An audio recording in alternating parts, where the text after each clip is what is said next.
নাটোরের চলন বিল ও হালতি বিল ও নদ নদীতে অবাধে চলছে মাছ নিধন। ব্যবহার করা হচ্ছে নিষিদ্ধ চায়না দুয়ারি কারেন্ট জাল। এতে স্বাভাবিক প্রজনন ব্যাহত হওয়ার পাশাপাশি অস্তিত্ব সংকটে পড়ছে দেশি প্রজাতির মাছ। এ বিষয়ে প্রশাসনের কঠোর নজরদারির দাবি স্থানীয়দের। তবে অভিযানের মাধ্যমে ব্যবস্থা নেওয়ার কথা জানায় প্রশাসন।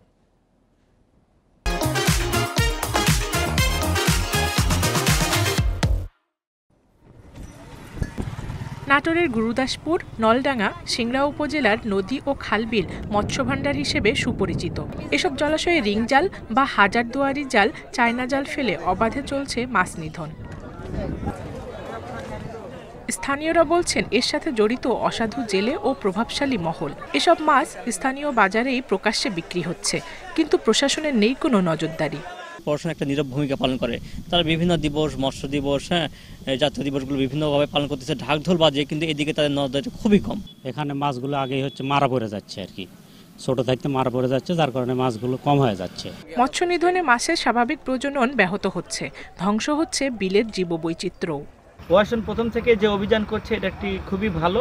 আমরা চলন বিল জীববৈচিত্র্য রক্ষা কমিটির পক্ষ থেকে প্রশাসনের এই অভিযানকে আমরা স্বাগত জানাচ্ছি এবং আমাদের সহযোগিতা থাকবে এই অভিযান যেন অব্যাহত থাকে।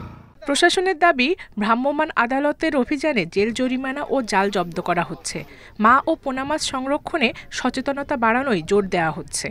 উপজেলা প্রশাসন থেকে এবং জেলা প্রশাসন থেকে প্রতিনিয়ত যে অবৈধ কারেন্ট জাল বা চায়না দুয়ারি জাল সেগুলো বন্ধের বিষয়ে অভিযান পরিচালিত হচ্ছে, মোবাইল কোর্ট হচ্ছে, জরিমানা করা হচ্ছে এবং এর ফলে আমরা আশা রাখি মাছের প্রজনন বৃদ্ধি পাবে এবং আমরা সামনের দিনগুলোতে প্রচুর মাছ পাবো এখান থেকে।